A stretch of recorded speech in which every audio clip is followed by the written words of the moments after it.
분노의 포도 제4부 목화 따기. 길에는 플래카드가 즐비하고 오렌지 색깔의 광고지가 마구 뿌려진다.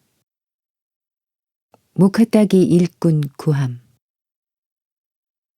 지금은 진초록 줄기가 뻣뻣해지고 다래에서 하얀 목화가 팝콘처럼 삐져나오고 있었다. 저 목화에 손이라도 대보고 싶다.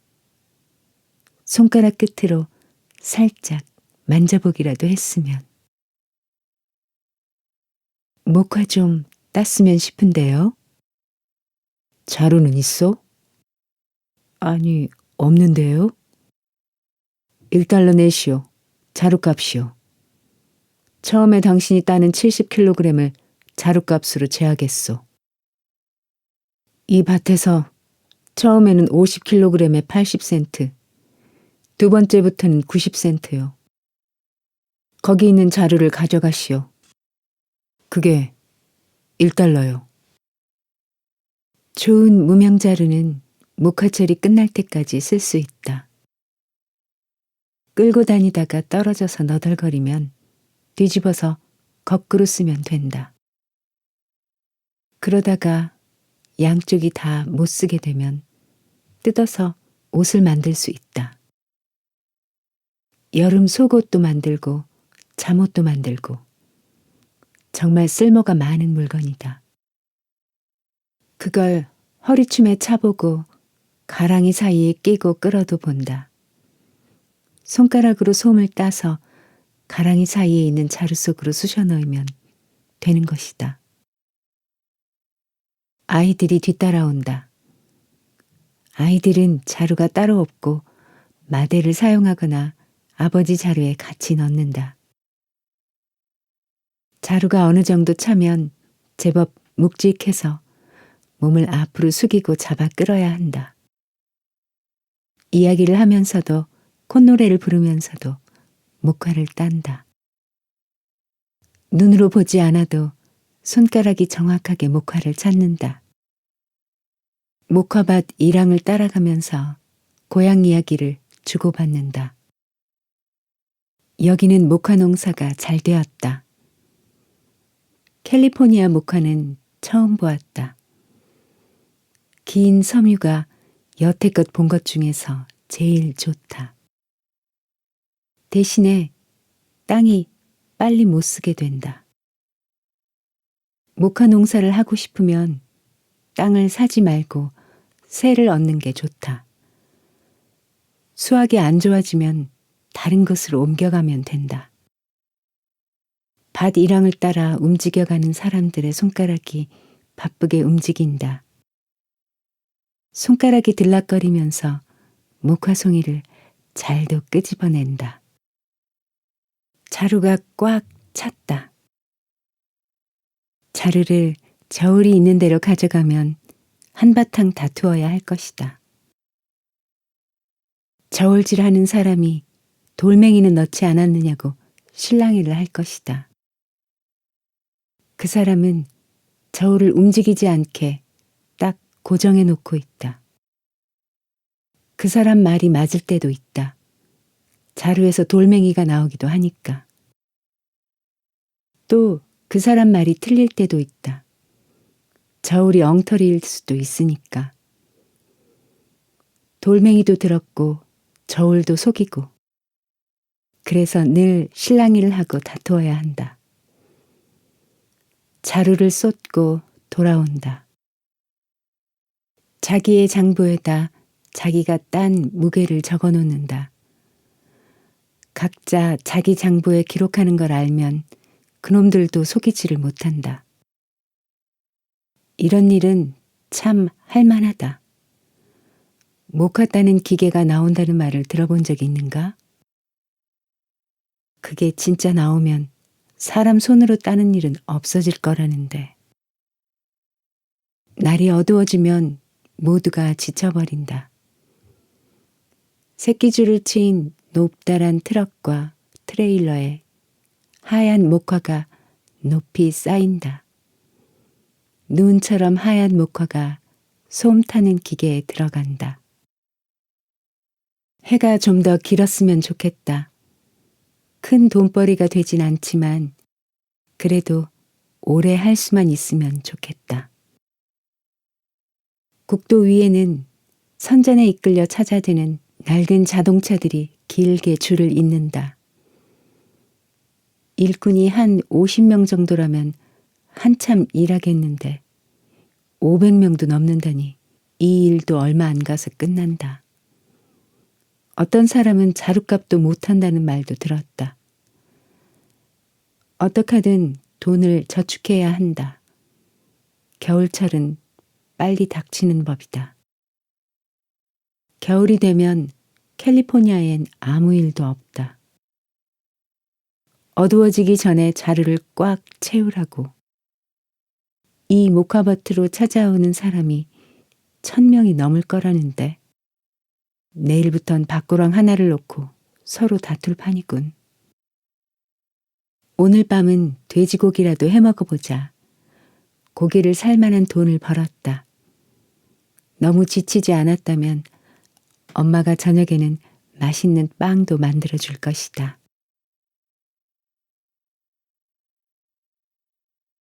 도망가라.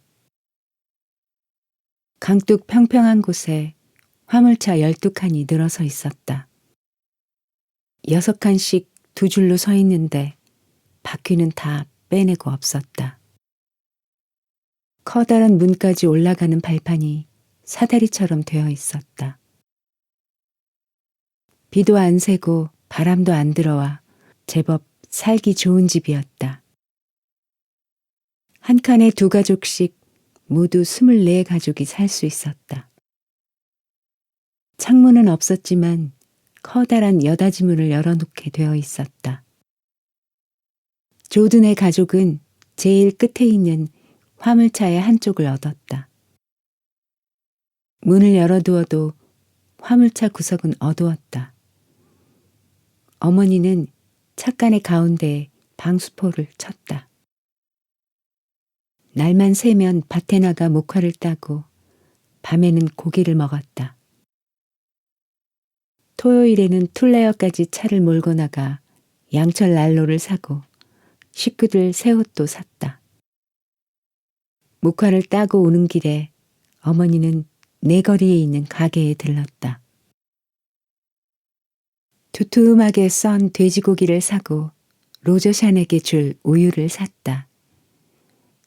루시가 양손에 큼직한 크래커 2봉지를 가지고 와서 어머니의 눈치를 보았다.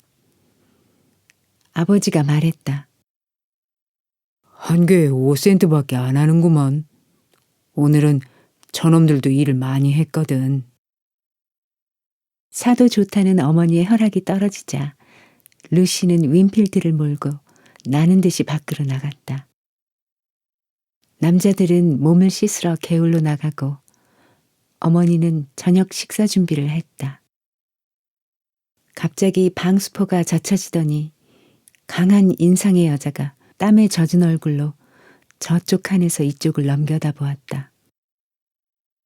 어머니가 돌아보고 이야기를 했다. 윈필드가 살며시 들어와 엄마 하고 불렀지만 어머니는 거들떠보지도 않고 연신 웨인라이트 부인과 얘기를 하면서 요리를 했다. 웨인라이트 부인이 음식이 탄다며 자기 칸으로 돌아갔다. 엄마, 루시가 말했어. 톰 형 얘기. 그제야 어머니는 눈이 휘둥그레져서 윈필드 앞에 꿇어앉았다. 말했다고? 누구한테 말했어? 윈필드, 루시가 뭐라고 했는지 그대로 말해봐. 윈필드는 난처한 표정이 되어 주춤주춤 물러났다. 윈필드? 어서 말하라니까? 어머니는 윈필드를 다그치면서 안절부절 못하고 뒤쪽 커튼을 흘깃거렸다. 어머니는 로저 샨에게 커튼 너머로 엿들을지도 모른다며 가서 웨인라이트 부인과 얘기를 하고 있으라고 했다. 로저 샨이 무거운 몸을 이끌고 방수포 뒤로 들어갔다. 자, 윈필드, 어서 말해. 루시가 크래커를 한 개씩 꺼내 먹으면서 자꾸만 다른 애들을 약 올렸어. 그래서 한 애가 통을 뺏어버렸어. 루시가 그 애를 쫓아가서 때렸는데 큰 계집애가 나와서 루시를 때리잖아. 루시가 울면서 우리 큰오빠한테 말해서 너 같은 건 죽여달라겠다고 했어. 그러니까 그 애도 우리도 큰오빠가 있다고 그랬어. 윈필드는 말을 하면서 숨을 헐떡였다. 둘이서 싸웠는데 루시가 큰오빠에게 일러 그의 큰오빠도 죽여버릴 거라고 했어. 우리 오빠는 사람을 둘이나 죽여서 지금 숨어 있다고 그랬어. 어머니는 한 손으로 이마를 누르고 지친 듯이 말했다. 하느님, 이를 어쩌면 좋아? 이 일을 어떡하니? 지글거리는 난로에서 감자 타는 냄새가 났다. 어머니는 로저 샨에게 저녁을 맡기고 윈필드는 루시를 찾아오라고 내보냈다. 윈필드가 화차문으로 뛰어나갈 때 남자들이 들어왔다. 어머니가 조용히 말했다. 루시가 어떤 아이에게 톰이 숨어 있다는 걸 말했다는군요. 싸우다가 말했대요. 저런 못된 계집애. 아니에요. 그 아이는 지가 무슨 짓을 했는지도 몰라요. 내가 가서 톰에게 얘기해야겠어요. 조심하라고 일러줘야지요. 당신은 여기 꼭 지키고 있다가 무슨 일이 일어나는지 잘 살피세요. 그리고 루시한테는 아무 말 마세요. 내가 얘기할 테니.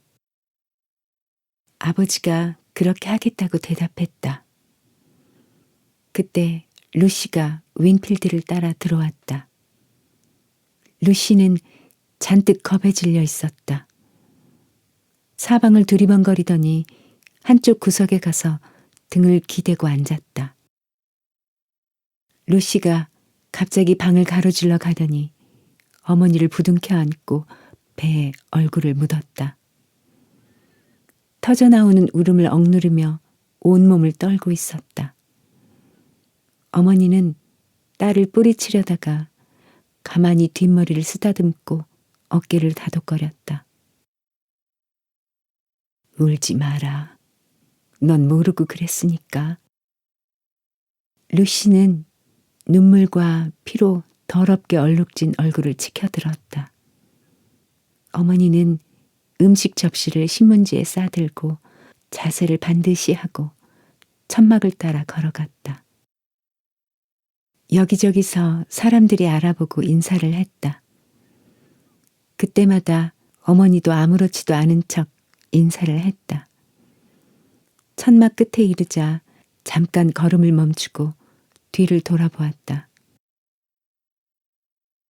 어머니는 개울가의 버드나무 숲으로 들어갔다. 발소리를 죽이며 개울을 따라 오솔길을 걸어 올라갔다.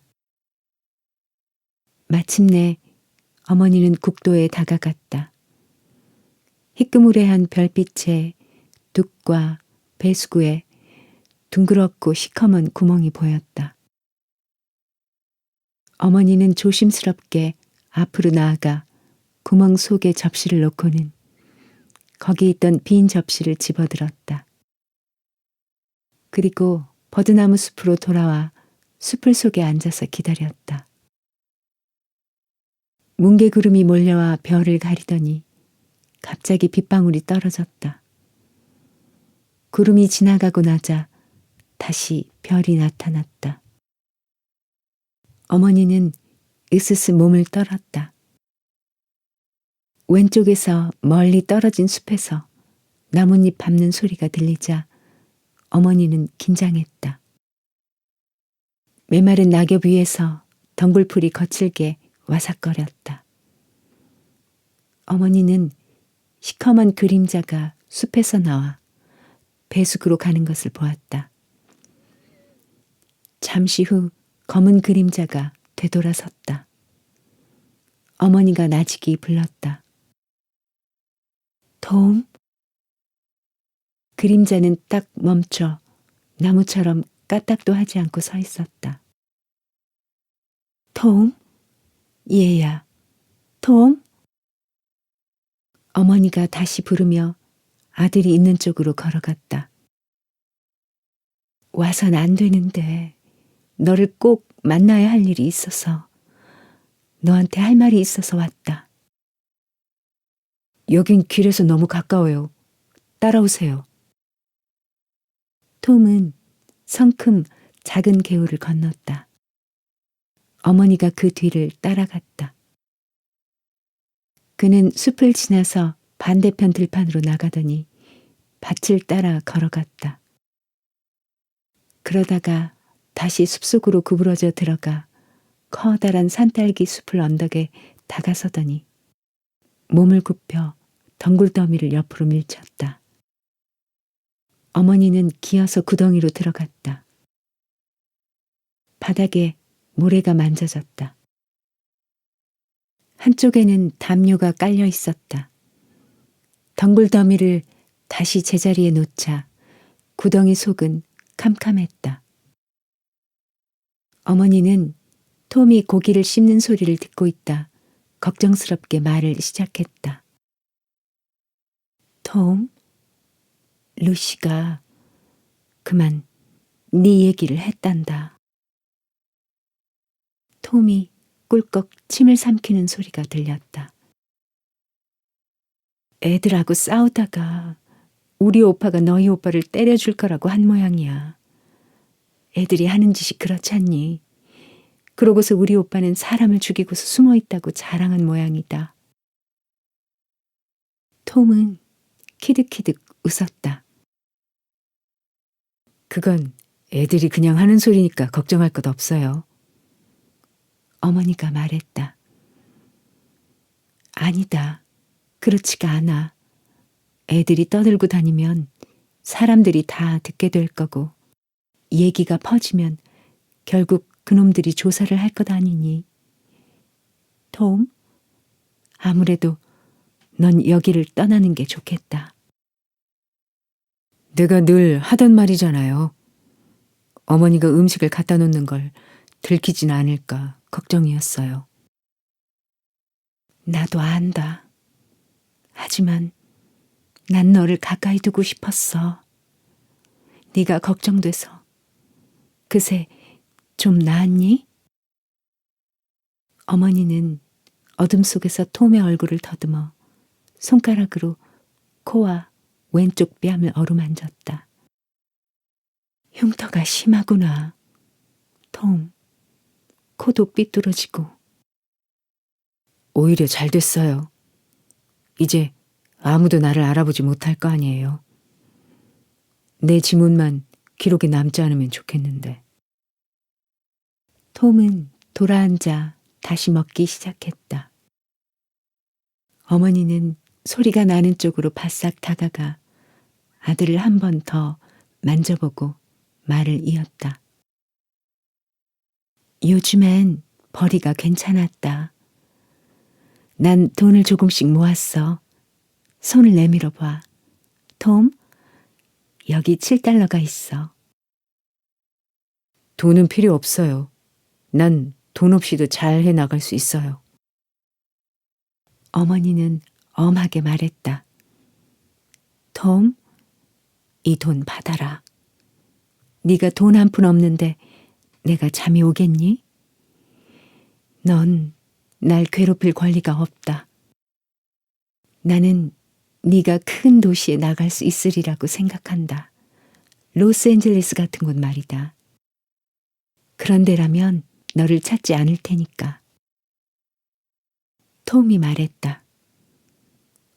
어머니, 내가 숨어 살면서 뭘 했는지 아세요? 케이씨를 생각했어요. 그는 언젠가 자기의 영혼을 찾으러 황야로 나갔다가 결국 자기 자신의 영혼이 없다는 걸 깨달았대요. 단지 자기는 커다란 영혼의 작은 일부분에 지나지 않더라는 거죠. 그 일부도 다른 나머지의 모든 영혼과 합쳐져 전체가 되지 않으면 소용이 없다는 거예요. 난 이제 깨달았어요. 사람은 혼자서는 아무 소용 없다는 걸 말이죠. 그 사람은 참 좋은 사람이었지. 톰이 말을 이었다. 언젠가 그는 성경 구절을 줄줄 외운 적이 있는데 이런 거였어요. 두 사람이 한 사람보다 낫다. 일의 대가를 더 많이 받기 때문이다. 만약 쓰러진데도 다른 하나가 일으켜 줄 것이다. 홀로 있는 자가 쓰러지는 것은 불쌍하도다. 그를 일으켜 줄 사람이 없기 때문이다. 어머니가 말했다. 톰, 넌 지금부터 뭘 할 셈이냐? 톰은 한참 동안 잠자코 있었다. 난 구경 캠프에서 하던 일을 생각해 봤어요. 뭐든 우리 손으로 해나가고 싸움이 일어나도 스스로 해결했잖아요. 왜 모든 사람들이 그렇게 못하는지 생각해 봤어요. 톰, 그래서 뭘 하겠다는 거지? 어머니가 되풀이했다. 케이씨가 하던 일을요. 나는 곰곰이 생각해 봤어요. 굶주리는 사람이 있는데 기름진 땅은 그냥 묵혀두고 우리도 다 같이 단결해서 소리를 질러보면 어떻게 될까 하고 말이에요. 앞으로 나는 어떻게 네 소식을 알 수 있겠니? 다쳐도 죽어도 알 길이 없겠구나.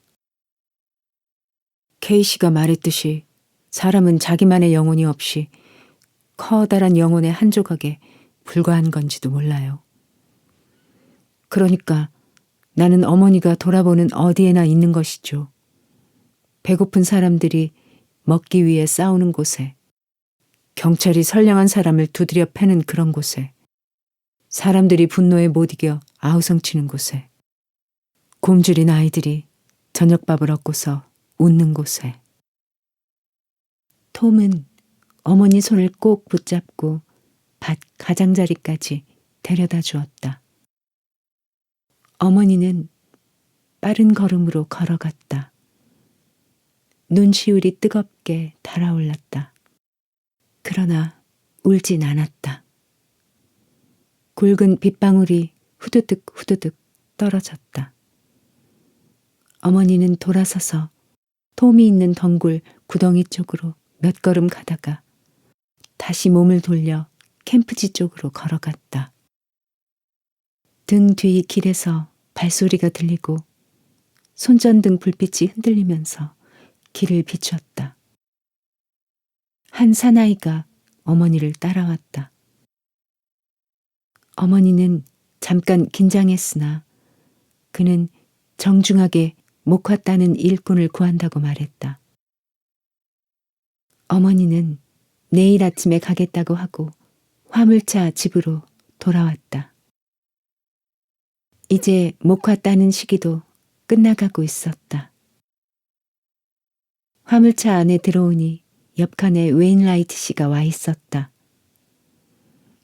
머리카락이 희끗희끗하고 턱과 입이 은빛 수염으로 덮인 반듯한 인물이었다.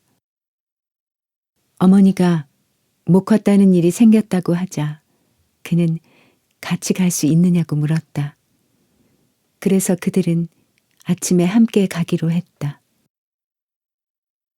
아버지가 말했다. 웨인라이트 씨는 걱정거리가 있어서 오셨어. 지금 그 얘기를 하고 있던 중이야. 뭔데요? 어머니가 묻자 그는 방바닥을 내려다보았다. 웨인라이트 씨가 말했다. 우리 딸애가 16살입니다. 이젠 다 컸죠. 어머니가 말했다. 애그니스 말이군요. 참 예쁘던데요. 웨인라이트 씨는 자기네 딸과 엘이 저녁마다 밖에 나가서 만나는데 그러다 잘못될까봐 걱정이라고 했다. 웨인라이트 씨도 애를 좋아한다고 했다. 하지만 여태까지 살아오면서 창피를 당한 일은 없었으니까 자기네가 창피를 당하는 일이 없게 해주면 고맙겠다고 부탁했다. 그러지 않도록 하겠습니다. 엘에게 잘 얘기하도록 할게요. 걱정하지 마세요. 웨인라이트 씨가 방수포 저쪽으로 돌아가고 소곤소곤 이야기하는 소리가 들려왔다. 잠시 후 어머니는 아버지와 큰아버지를 가까이 불렀다. 톰을 만나고 왔어요. 그 애들어 멀리 도망가라고 했어요. 아주 멀리요. 아버지가 천천히 고개를 끄덕였다. 큰아버지도 고개를 푹 떨어뜨렸다. 어머니가 사과하듯이 말했다. 아까 내가 엘에게 말하겠다고 했는데 그건 다른 뜻이 있어서 그런 건 아니에요. 아버지가 조용히 말했다. 알고 있어. 난 이제 아무 소용없어. 옛날 일만 생각하고 시간을 보낸단 말이야. 고향 집만 눈에 아물거리고 어떤 땐 남쪽 울타리 구멍을 어떻게 메울까 궁리하고 있다니까. 참 묘한 일이야. 이제는 여자가 나서서 집안일을 꾸려가고 있으니 그건 여자가 남자보다 변화가 빨라서 그래요. 여자는 자기의 모든 인생을 두 팔에 안고 있지만 남자는 머릿속으로만 생각하잖아요. 앞으로는 일도 없을 테니 어떡 하면 좋지? 난 생각하기도 싫어. 그러니까 자꾸 옛날 일만 떠올리게 되나 봐. 내 인생도 다 끝난 모양이야. 어머니가 웃으며 말했다. 그렇지 않아요. 남자는 한 단계씩만 보지만 여자는 처음부터 끝까지 흐름을 봐요. 우린 죽어 없어지지 않아요. 사람들은 살아나가게 되어 있어요. 조금씩 변하긴 하겠지만 계속 살아나가는 것은 틀림없어요. 어머니는 손등을 문지르며 잠시 생각했다. 살그머니 발판을 밟는 소리가 들리더니 엘이 들어왔다. 엘, 방금 네 얘기를 하고 있었다. 이리 와서 앉아라. 어머니가 말했다. 네, 그러세요. 나도 할 얘기가 있어요. 난 곧 집을 나가야 할 것 같아요. 안 된다. 집에서는 네가 필요해. 왜 나가려고 하니? 에그니스 웨인라이트하고 결혼하려고 해요.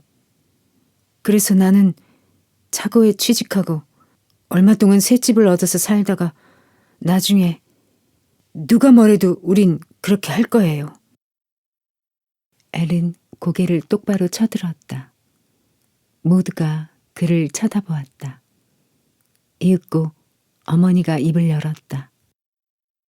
엘, 우리는 기쁘다. 너도 이제 다 큰 어른이 됐어. 아내가 있어야 하지. 하지만 나가진 마라. 에그니스와 약속했어요. 꼭 그렇게 해야 돼요. 더는 이런 생활은 못 견디겠어요. 어머니가 사정했다. 봄까지만 기다려줘. 봄까지만. 네가 아니면 누가 트럭을 운전하니? 웨인라이트 부인이 방수포 저쪽에서 얼굴을 내밀었다. 얘기 들으셨지요? 케이크라도 있었으면 좋으련만.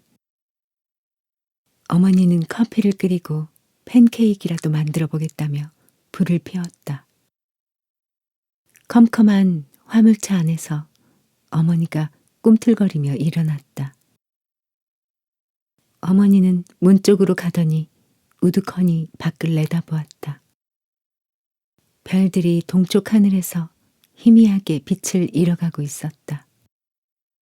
버드나무 숲을 위로 이따금 바람이 지나가고 개울물 흐르는 소리가 들려왔다. 캠프는 아직 잠에서 깨지 않았지만 한 천막 앞에는 조그만 모닥불이 타고 있었다. 어머니는 돌아서서 등잔에 불을 켜고 푸석한 버드나무 가지를 꺾어 난로에 넣었다. 로저 샨이 일어나더니 자기도 목화를 따러 가겠다고 했다. 어머니는 식구들을 재촉하여 옷을 갈아입히고 서둘러 아침을 먹게 했다. 로저 샨이 기어이 가겠다고 따라 나서자 어머니는 담요를 챙겼다. 조든의 가족과 웨인라이튼의 가족은 트럭에 올랐다. 어두운 길로 차들이 뒤따라왔다. 도로 오른쪽에 서 있는 우편함에 목화 따기 일꾼 구함이라고 쓴 마분지가 붙어 있었다. 엘은 차를 몰고 뒷마당으로 들어갔다. 마당에는 이미 자동차들이 꽉 차 있었다. 창고에 달린 전등 불빛이 겨드랑이에 자루를 끼고 저울 옆에 서 있는 일꾼들을 비추었다. 엘이 차를 세우자 식구들은 차에서 내려 사람들 속에 섞였다. 창고 모퉁이 전등 아래에서는 농장주가 일일이 일꾼들의 이름을 장부에 적고 있었다. 그동안에도 차는 계속 들어와 사람들이 점점 불어났다. 사람들은 앞을 다투어 목화밭으로 달려가 밭 일항을 차지했다. 기다랗게 늘어선 사람들 줄이 밭일항을 따라 움직여갔다. 아직도 차가 계속 들어와 양쪽 길가까지 주차를 했다. 사람들의 줄이 밭을 가로질러 나갔다. 그들의 손가락은 목화송이를 낚아챘고 뒤에 끌고 가는 자루는 점점 무거워졌다. 세찬 서풍이 끊임없이 불었다. 아버지가 옆 일항의 사나이에게 말을 걸었다. 우리 고향에서는 이런 바람이 불면 대개는 비가 오죠. 어때요?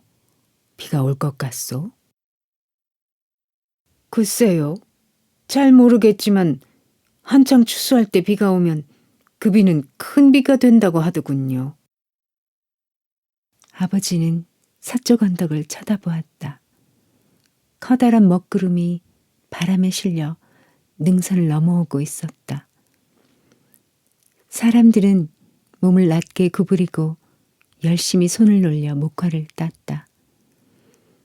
조금이라도 더 따서 돈을 한 푼이라도 더 벌어야 했다. 일항 끝에 이르면 새 일항을 차지하려고 정신없이 뛰었다. 아직도 차는 새로 들어와 주차를 했고 새로운 사람들은 장부에 이름을 올려달라고 부탁했다. 11시에 일이 다 끝났다. 짐칸에 철망을 두른 트레일러가 철망을 두른 트럭에 매달려 국도로 이어졌다. 솜 타는 공장으로 가는 것이었다. 일꾼들은 허기진 표정으로 뒷마당으로 돌아와 줄을 서서 자기 수첩을 꺼내보면서 품삯을 받았다. 조드네와 웨인라이트네가 트럭에 올라앉아 길이 트이기를 기다리는데 빗방울이 떨어지기 시작했다. 운전칸에 탄 로저 샨의 눈은 빛을 잃고 있었다. 어머니가 말했다. 넌 오지 말 걸 그랬어. 얼마 따지도 못했으면서. 로저 샨은 불룩한 자기 배만 내려다보고 아무 말도 안 했다. 갑자기 그녀가 몸을 심하게 떨며 고개를 뒤로 젖혔다. 어머니가 담요를 펴서 어깨를 덮어주고 바싹 끌어안았다. 겨우 길이 트여 국도를 달릴 때쯤엔 굵은 빗방울이 화살처럼 쏟아졌다. 갈수록 비는 더 심하게 쏟아졌다. 지붕을 두드리는 빗소리가 낡은 트럭의 엔진 소리보다 더 크게 들렸다. 어머니 품에 안긴 로저 샨이 심하게 떨었다. 엘은 자동차의 속력을 높였다. 화물차 캠프에 이르자 어머니는 차가 채에 서기도 전에 큰 소리로 명령했다. 엘, 얼른 식구들을 데리고 버드나무 숲에 가서 마른 나무 가지를 주워와. 로저 샤는 무릎에 힘이 없어 차에서 내리지 못하고 발판에 주저앉았다. 어머니와 웬라이트 부인이 부축했다. 오후 내내 비가 와서 날씨는 흐릿했고 길은 빗물이 괴어 번들거렸다. 엘과 아버지와 큰아버지는 몇 번이나 숲에 가서 나무를 주워왔다. 벽 한쪽에 쌓은 나뭇가지가 천장까지 닿고서야 그들은 난로가로 갔다. 가족들은 화물차 안에 옹기종기 모여 앉아 지붕 위로 쏟아지는 빗소리에 귀를 기울였다.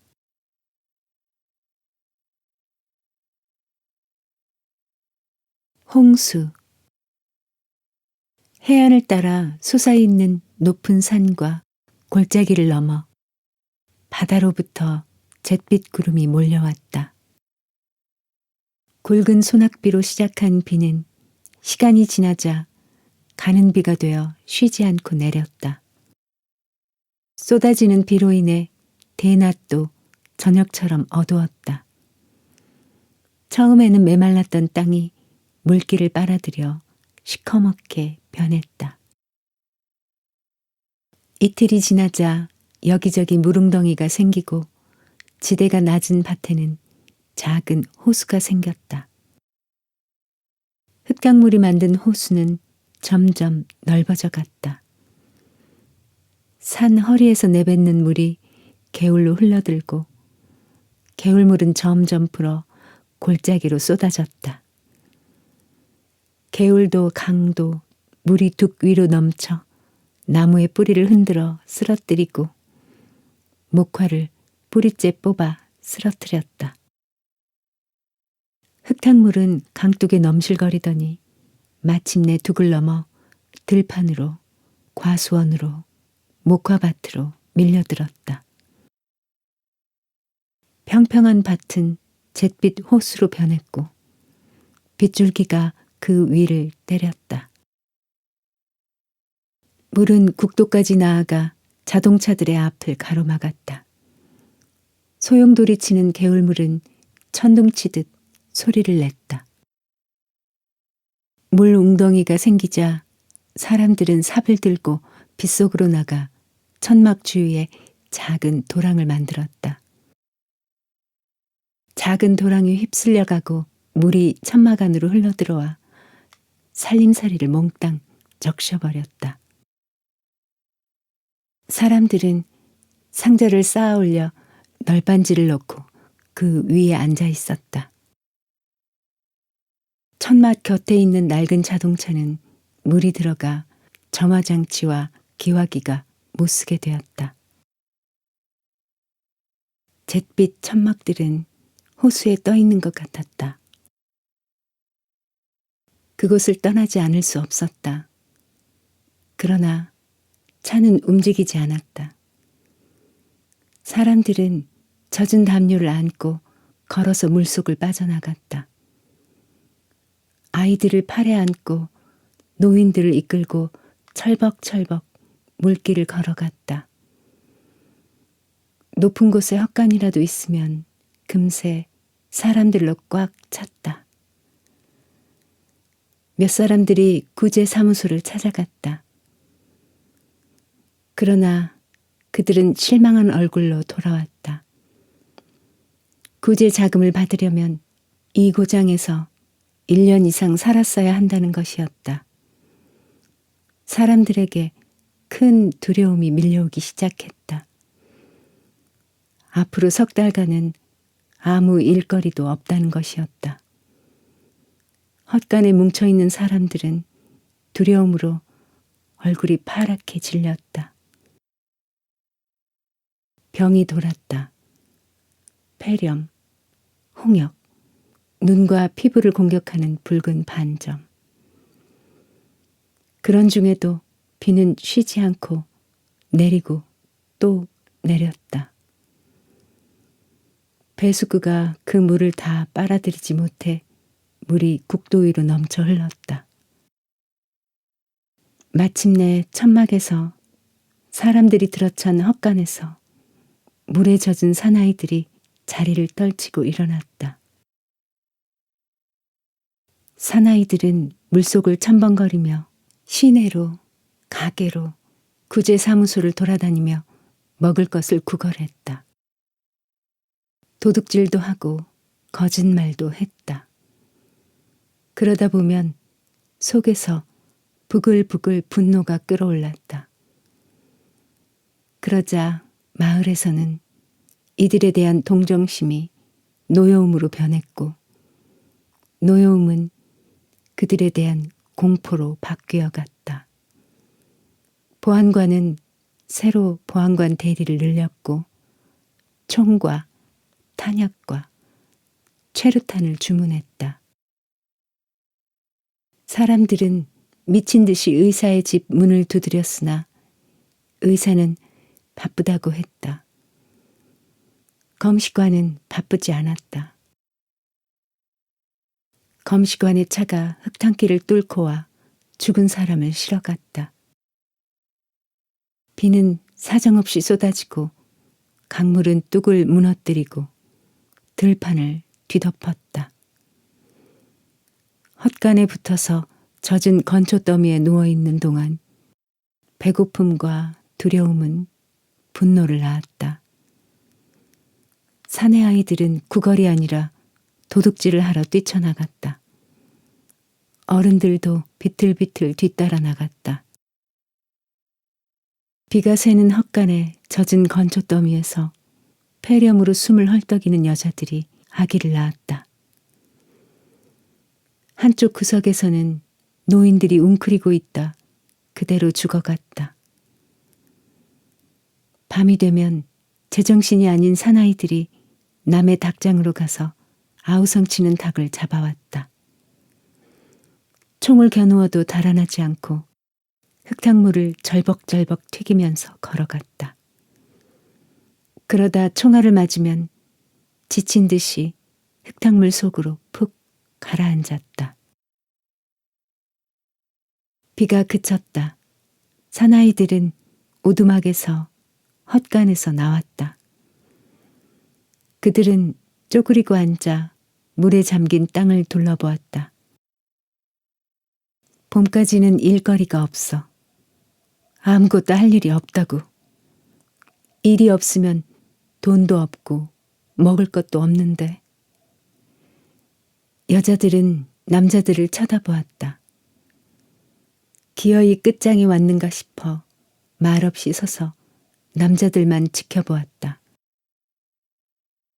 남자들 몇 명만 모여도 불안 대신 분노가 타오르고 있었다. 그러면 여자들은 안도의 숨을 내쉬었다. 공포가 분노로 바뀔 수 있는 한 결코 끝장은 오지 않는다는 것을 알기 때문이다. 땅에서 작은 풀잎들이 뾰족뾰족 돋아났다. 며칠이 지나자 언덕은 엷은 초록색으로 덮였다. 또다시 새로운 한 해가 시작되는 것이었다.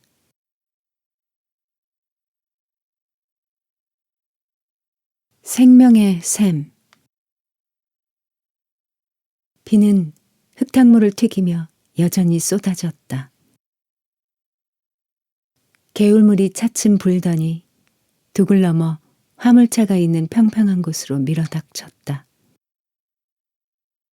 비가 내리고 이틀째 되는 날, 엘은 화물차 칸 가운데 쳐놓았던 방수포를 걷어가지고 나가 트럭 앞머리를 덮었다.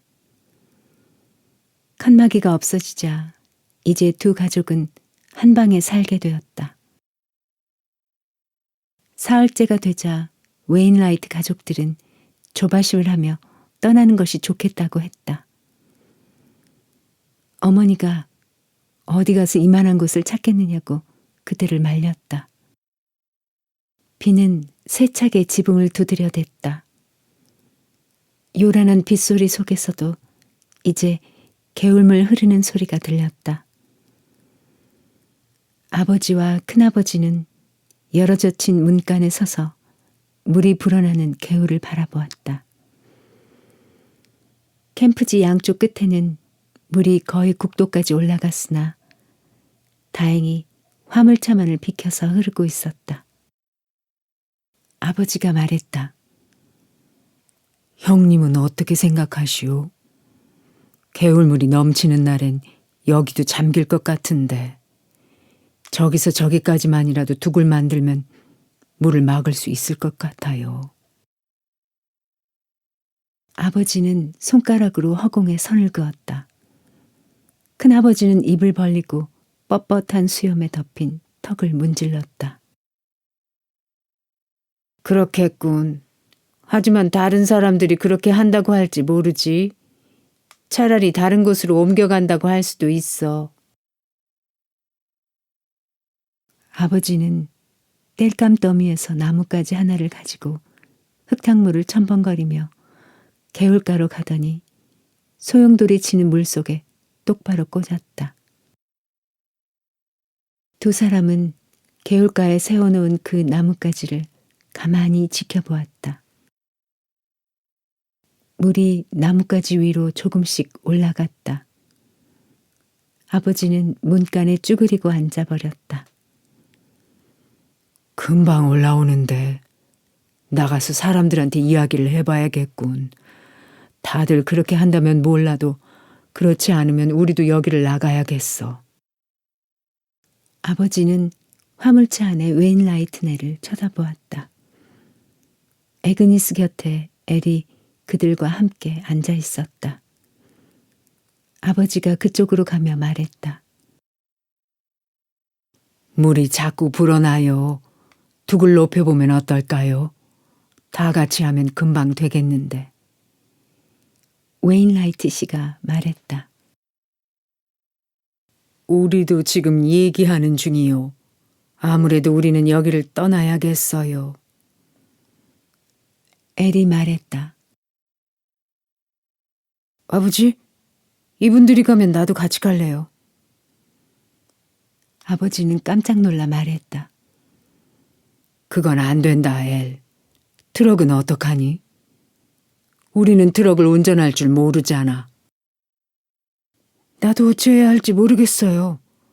하지만 이제 에그니스하고 헤어지지 못하겠어요. 아버지가 엘과 웨인라이트 씨를 문간으로 데려갔다. 저기 보이지?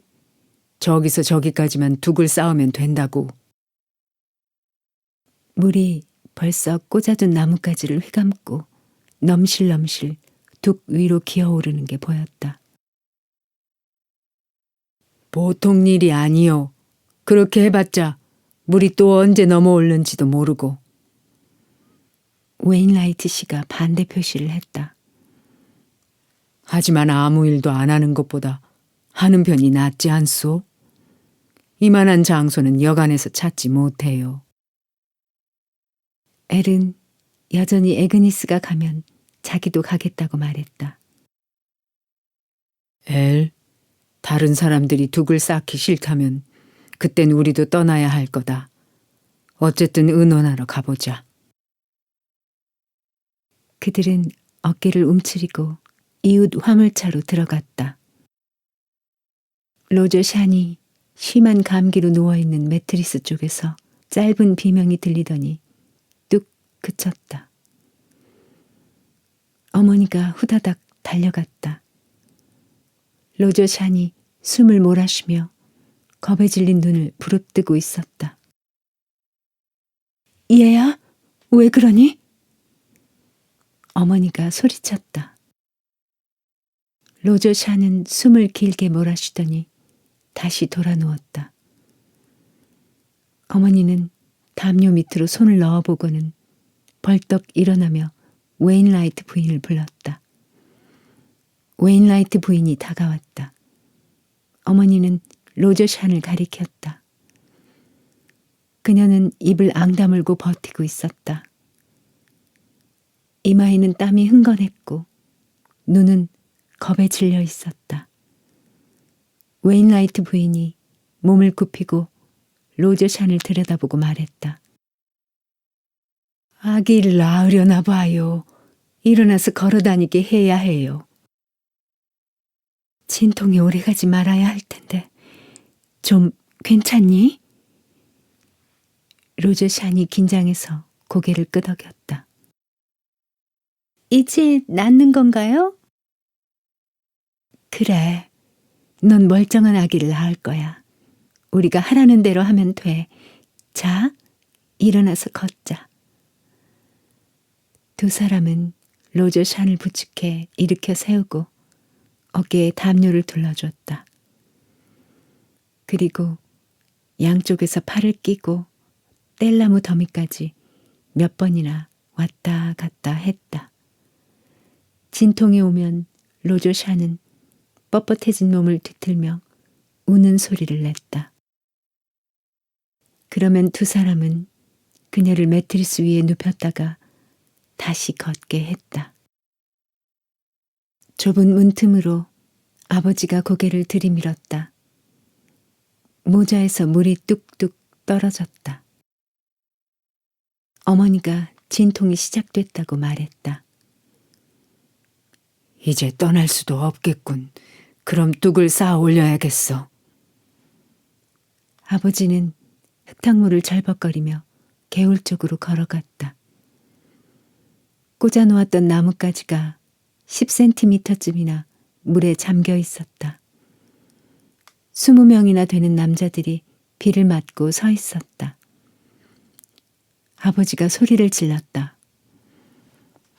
뚝을 쌓아야겠어요. 우리 딸이 아기를 낳을 모양이야. 우린 떠날 수 없게 됐어. 갈 사람은 가시오. 아버지가 뚝이 제일 낮은 데로 뛰어가서 삽 가득 흙을 떠서 던져 넣었다.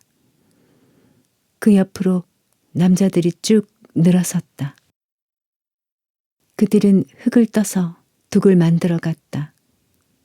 삽이 없는 사람은 버드나무 가지를 잘라다 얼기설기 엮어서 흙 속에 쌓았다. 마치 싸움을 하는 것 같았다. 한 사람이 삽을 내던지면 다른 사람이 집어들었다.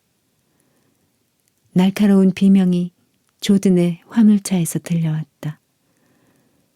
남자들은 잠시 일손을 멈추고 귀를 기울이다가 다시 계속했다.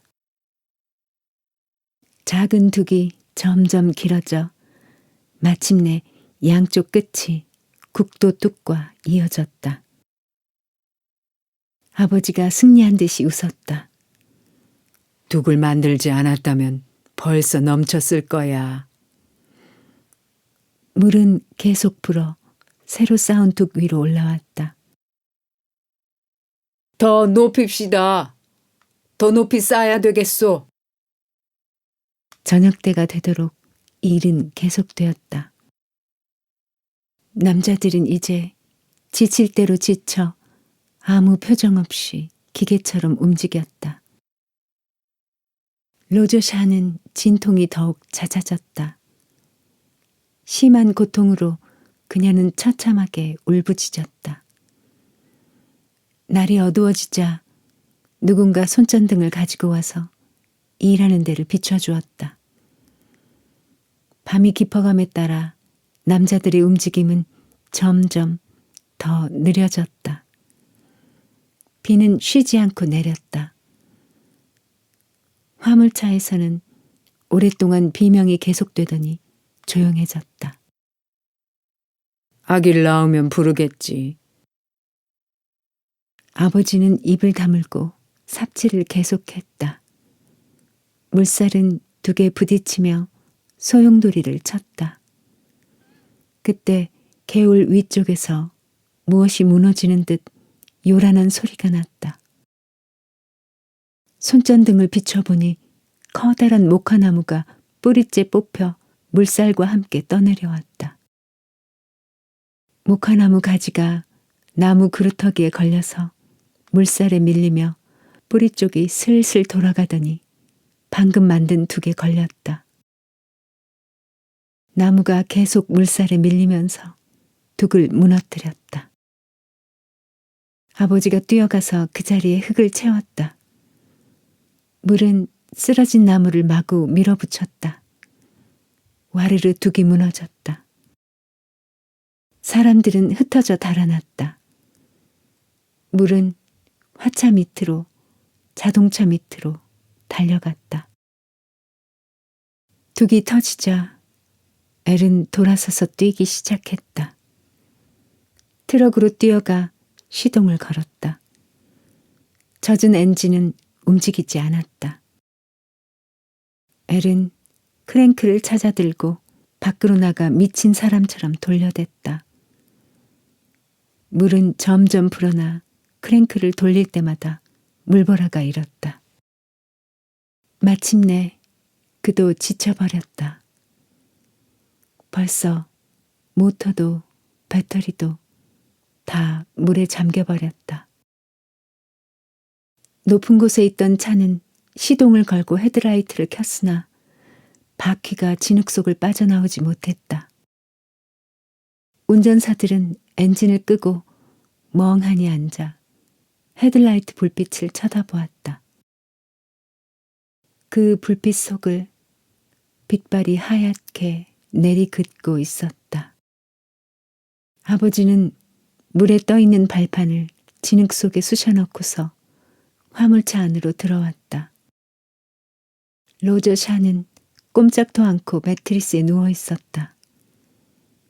그 곁에서 어머니가 부채질을 해주고 있다가 아버지 얼굴을 쳐다보고는 고개를 떨어뜨렸다. 웨인라이트 부인이 아버지를 데리고 화물차 구석으로 데려갔다. 그녀는 등잔을 들어 구석에 있는 사과 상자를 비추었다. 수만 번 못 쉬어봤어요. 사산이에요. 웨인라이트 부인이 작은 소리로 말했다. 아버지는 로저샨이 누워있는 매트리스로 천천히 가서 앉았다.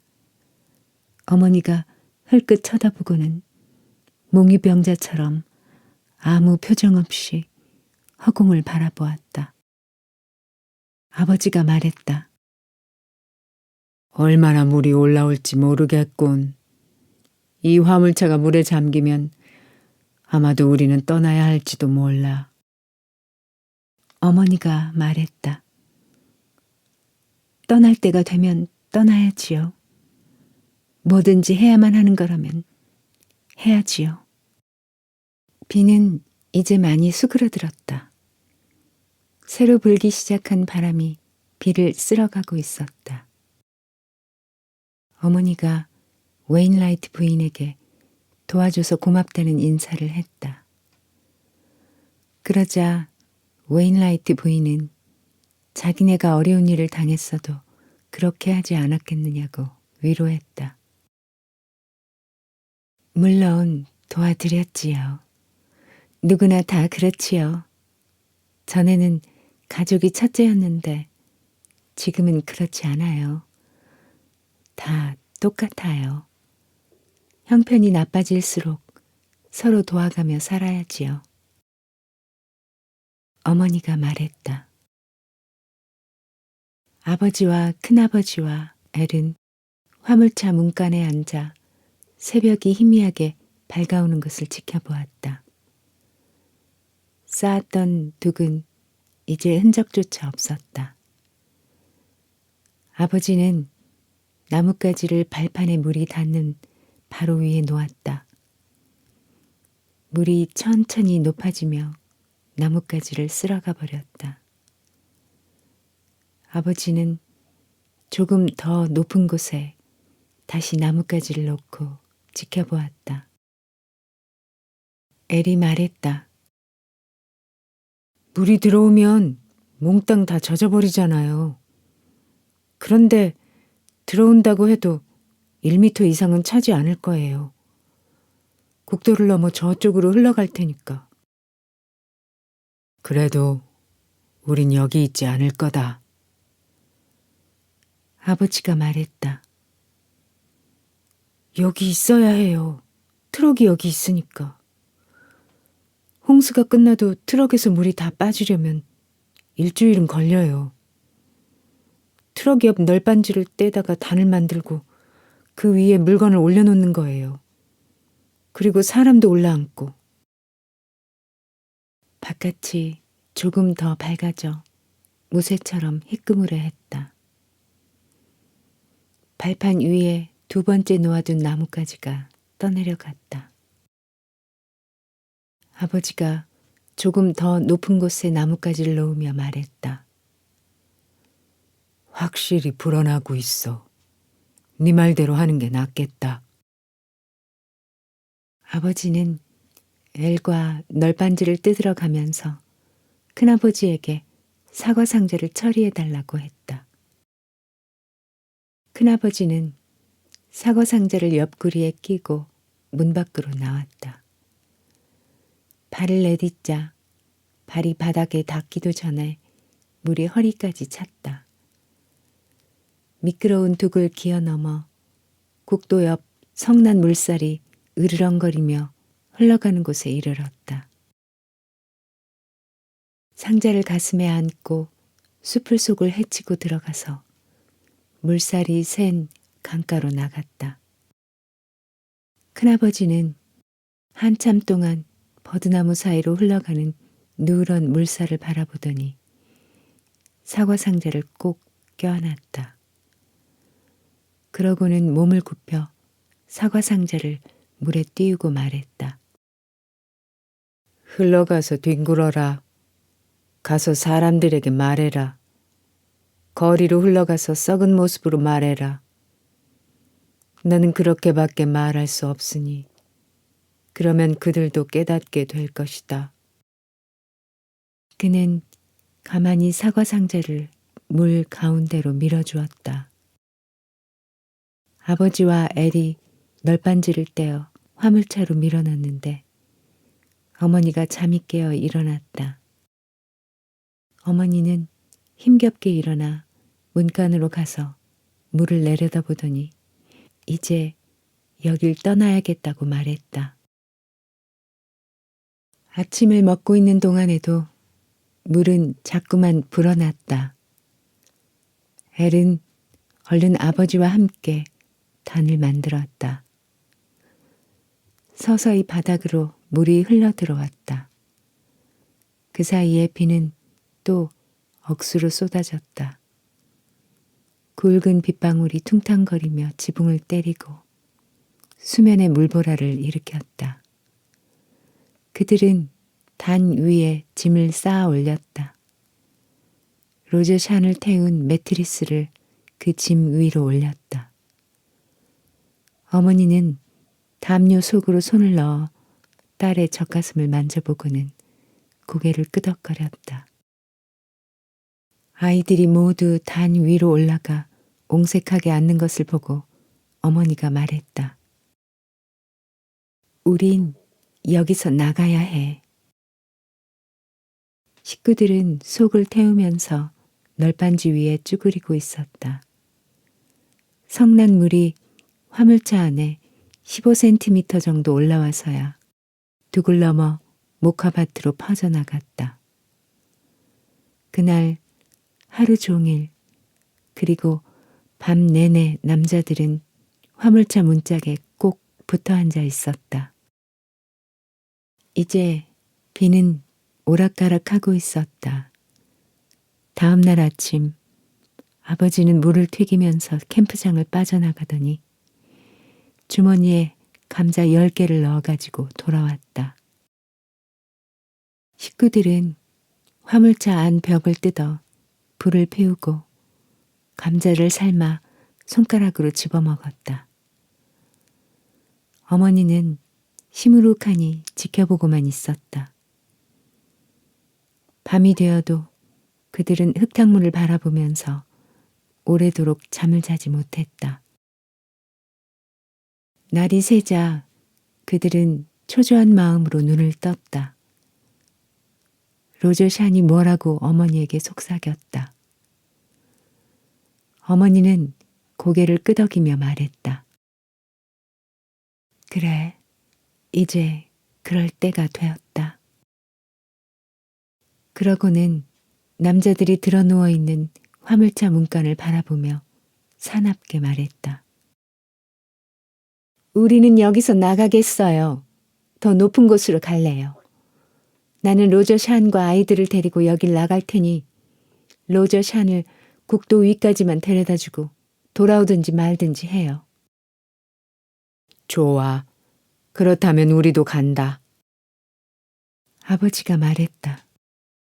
어머니, 저는 안 가요. 저 에그니스하고 나하고는 엘의 말에 어머니가 웃음을 지었다. 그렇지. 넌 여기 남아 있어라. 엘, 짐을 좀 받아오. 물이 빠지면 우리도 돌아올 테니. 아버지가 로저 샨을 팔에 안고 물속을 조심조심 걸어 나갔다. 큰아버지가 루시를 안고 뒤따랐다. 어머니가 물속에 들어서서 윈필드를 어깨 위에 태우고 말했다. 톰이 오거든 우리는 곧 돌아온다고 해라. 몸조심하라고 하고 물이 빠지면 돌아오마. 어머니는 가슴까지 차는 물속을 비틀거리면서 걸어갔다. 그들은 국도에 올라서서 뒤를 돌아보았다. 검붉은 화차들과 트럭, 자동차들이 물 속에 잠겨 있었다. 그렇게 서 있는 동안에도 안개 같은 비가 내리고 있었다. 어머니는 로저 샨의 오른팔을 붙잡고 아버지는 왼팔을 붙잡고 느릿느릿 국도 위를 걸어갔다.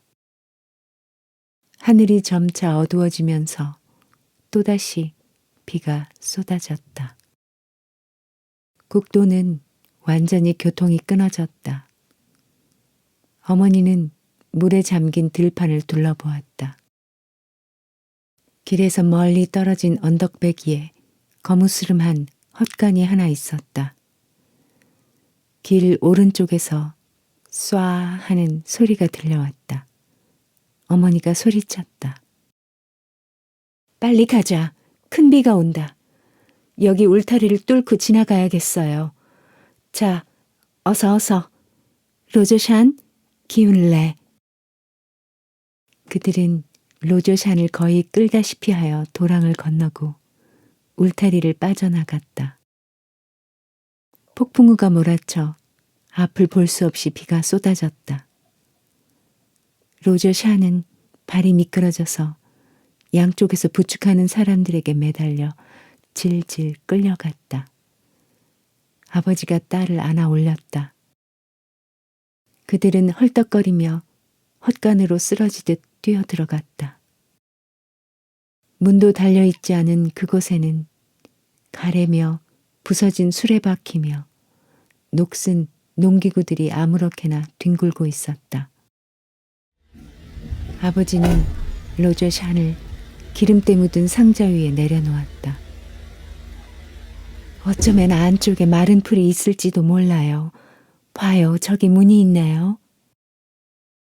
어머니는 문을 열어 젖혔다. 안은 어두웠다. 널빤지 틈새로 희미한 빛이 새어들고 있었다. 윈필드가 엄마를 불렀다. 그러나 세차게 쏟아지는 빗소리에 목소리가 묻혔다. 윈필드는 또다시 엄마를 불렀다. 그제서야 어머니는 윈필드가 가리키는 곳을 보았다. 컴컴한 구석에 두 사람이 있었다. 한 남자가 반듯하게 누워있고 그 곁에 사내아이가 앉아 있었다. 사내아이는 눈을 커다랗게 뜨고 새로 들어온 사람들을 쳐다보았다.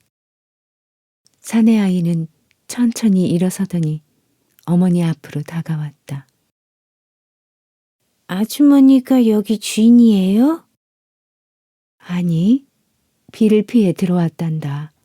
아픈 사람이 있어서. 혹시 마른 담요 같은 거 없니? 이 아이 옷을 말려야 할 텐데. 어머니가 로저샨을 가리키며 말했다. 사내아이는 구석으로 가더니 때 묻은 기디부를 가져와 어머니에게 내밀었다. 사내아이가 억양이 없는 쉰 목소리로 말했다. 도와주세요. 저희 아버지는 처음엔 아팠는데 지금은 배가 고파서 누워 있어요. 모카밭에서 병이 났는데 지금 엿새째 아무것도 먹지 못했어요. 어머니가 구석으로 걸어가 남자를 내려다보았다. 나이는 50쯤 되어 보였는데 구렛나룻에 덮인 얼굴이 무척 야위었다. 그는 멍한 눈길을 허공에 던지고 있었다. 아버지는 배가 안 고프다. 금방 먹었다. 매일 그랬어요. 그리고 먹을 것을 나한테만 줬어요. 이젠 기운이 다 빠졌어요. 몸을 움직이지도 못해요. 지붕에 쏟아지는 빗소리는 한결 수그러들었다. 남자가 입술을 달싹거렸다. 어머니가 무릎을 꿇고 그의 입에 귀를 갖다 댔다. 어머니가 말했다. 걱정 말아요. 아들은 괜찮을 테니 마음 놓으세요. 우리 딸아이의 젖은 옷을 벗기는 동안 잠깐만 기다려요. 어머니는 로저 샨에게로 왔다. 로저 샨이 젖은 옷을 벗는 동안 어머니는 그녀의 몸이 보이지 않게 이불로 가려주었다.